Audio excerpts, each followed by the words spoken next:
Hello everybody, what's up, and welcome to the channel where we learn how to be true heroes in the world of Overwatch. Today I have a VOD sent in by rikoLas, and he has a team training bots, and he sent in this tournament VOD of them on King's Row, and they already took the map on offense in 5 minutes, and that's spectacular. It was a very, very strong offense, but his question that he sent in is he wanted to know how they could better defend King's Row, particularly on the first point, and how they could position better so they don't just get immediately pushed in by these dive comps, and how they can focus individual targets better. So spoiler alert, they do wind up losing this match, and that's pretty crazy, right? Because they got 5 minutes on offense. Skyfire winds up pushing them in about 5 minutes and 30 seconds. So I would probably agree that there would need to be some defensive improvement. So let's just quickly see what actually happens on this first point.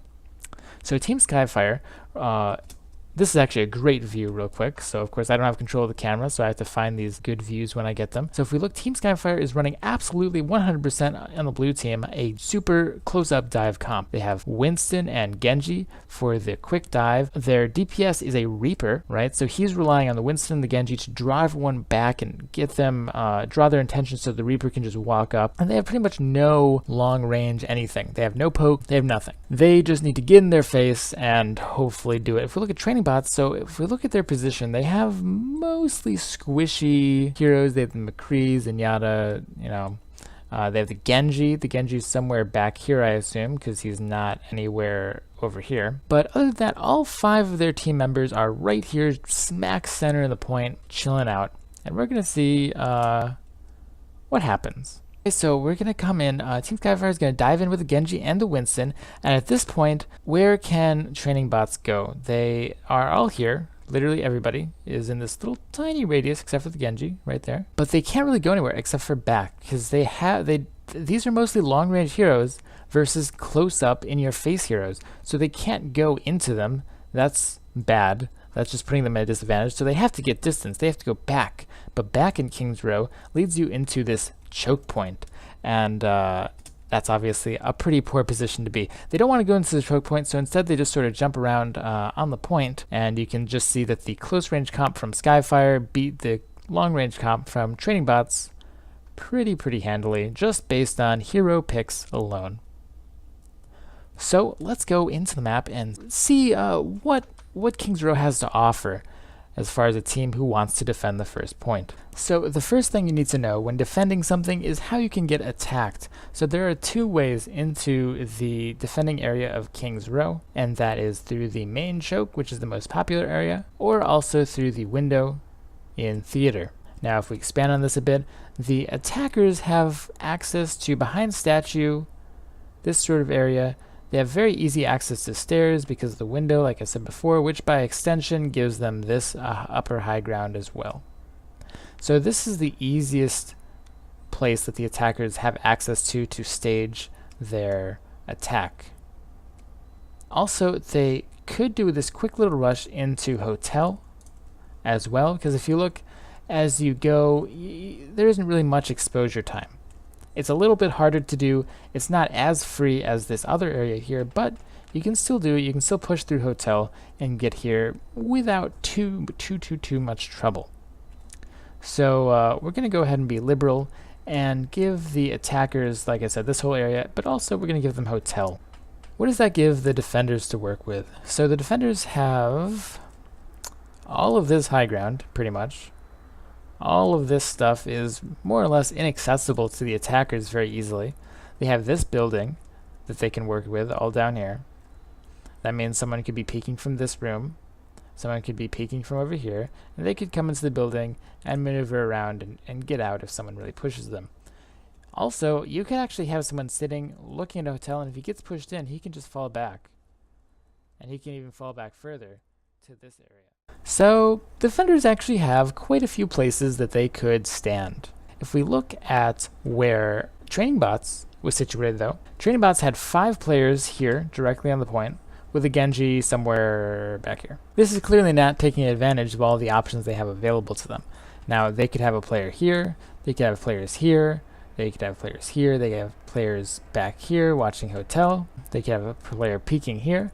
They have tons of different options and angles available to them. So on the first point of King's Row, you really only want a tank, your Reinhardt with maybe a support like a Mercy or something there to keep him healed up. So just a very, very small force actually standing on the point itself, and that's just to prevent people from stepping on it and taking it, right? Besides, the rest of your team, though, should be taking advantage of all of these other angles around the map, around the first point, and shooting from those. So that's why heroes that are very strong on this map include Hanzo, Junkrat, all the spammers, because it's very difficult for the enemy team to get access to this upper area. It's very, very hard. Running high DPS spammy sort of teams is actually quite effective as long as you take advantage of these angles. So if we refer back to rikoLas's question, they had a problem getting pushed in by dive comps, and they had a problem focusing individual heroes down. So if, as opposed to having 5 heroes all in this area, if you were spread out a little bit, maybe one there, one there, one there, with your little contesting group here, maybe a hero back here, if you're spread out, you can't get dove, because the whole point of a dive comp is to go and hit you really hard, really close, and hit your entire team, right? Winston has that AoE cone attack. So if you're all grouped up into a tiny space, he can hit all of you, no problem. Genji's dash is AoE. He can hit all of you, no problem. That's the strength of those dive heroes. But if you're all spread out, if you're all over the place, but you can still all see the point and still all defend each other, particularly, because remember, all these places have sight lines to everyone else, right? All these places are connected as far as sight lines go. You can't dive that, because the only thing you have available to dive is the Reinhardt, and that's pretty bad, right? That's not going to do anything for you. So that's pretty much going to make you dive proof as far as those all-in, all-melee dive comps. But also in terms of focusing down heroes, it's also very difficult to focus down heroes when everybody's in this little tiny space, because heroes are going all over the place, flying all around, all this stuff's happening. How can you focus anything, right? But if everyone's spread out, if everyone has a clear view of what's going on in the fight, you can easily just say, okay, well, focus the Roadhog, right? And the Hanzo can be like, oh yeah, I see the Roadhog. The McCree can be like, yep, he's right there. The Ana can see him. Of course, your Reinhardt can see him. This guy over here can see him. Everyone has a clear way to see what's going on, and you can focus people a lot more easily if you just take advantage of all the different angles that are available to you on any given map. Okay, so that's enough about the first point of this map. Clearly, other things didn't go quite according to plan in order for training bots to be pushed in as quickly as they did this game. Now, they lost the first fight, and that's crucial. That's a crucial detail, because if you lose the first fight, it implies that you have an ult disadvantage. Now, training bots actually aren't too far behind in terms of ultimates. That's because they're getting great poke out during this little poke session, but we're going to see that even though they're out poking Skyfire is still going to have the ultimate advantage because they won the first fight.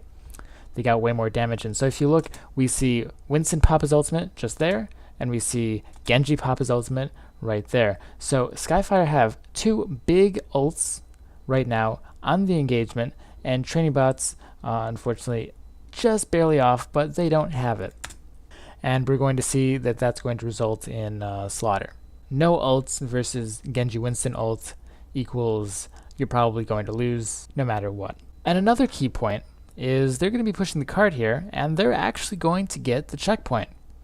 So Skyfire is going to get this second checkpoint with only 1 team fight, and during that team fight they had a wicked ult advantage. So this didn't happen because training bots were playing badly, because they missed, because they're in bad positions. This was purely because of bad macro management, bad ults management. So here, you know you're behind in ultimates, but you know that Skyfire does not have their ults yet. You don't have your ults, they don't have their ults. They might be ahead of you percentage-wise, but a team isn't going to get their ultimates up after just 1 fight. So when you're in this position, you lose the first fight. You know they're ahead ult percentage-wise. You want to fight immediately, as soon as you possibly can, in order to guarantee that you have at least another fair fight, and so that you can farm your ultimates up and have a fight where they don't have theirs up. So maybe by the next fight it'll be a little bit more even.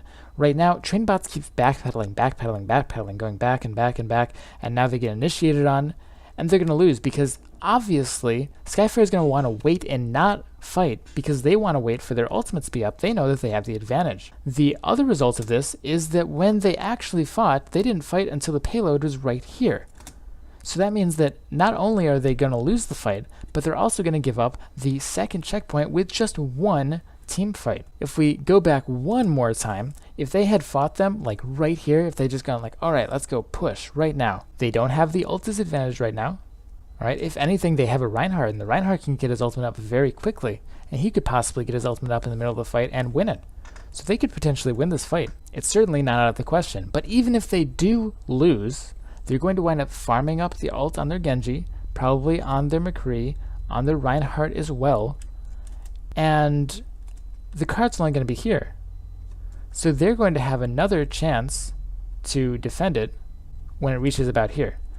So they would have been back and ready to fight again. So they would have had 2 chances to stop this card as opposed to 1.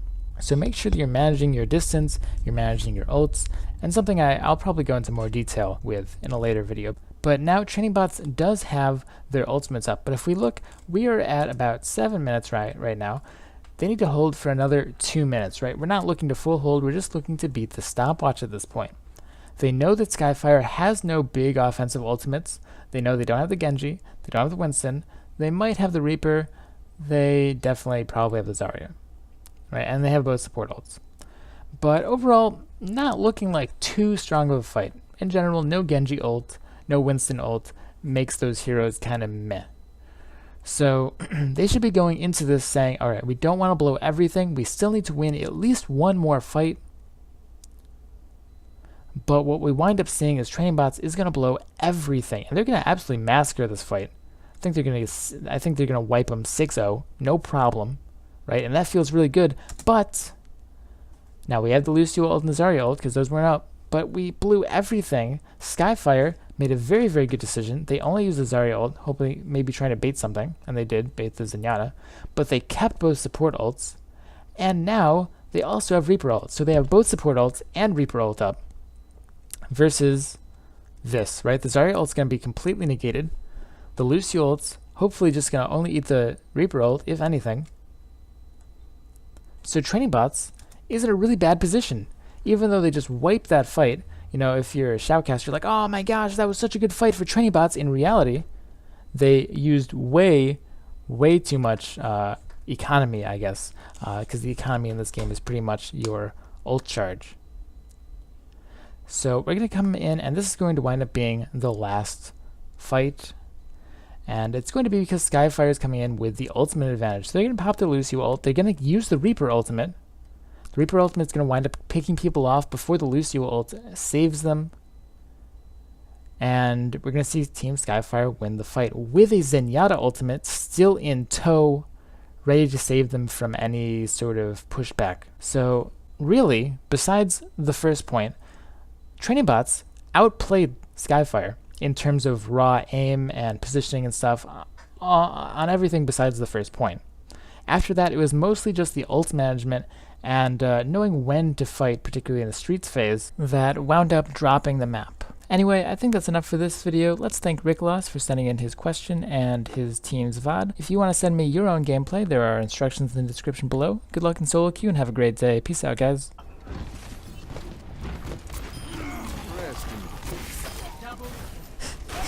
What?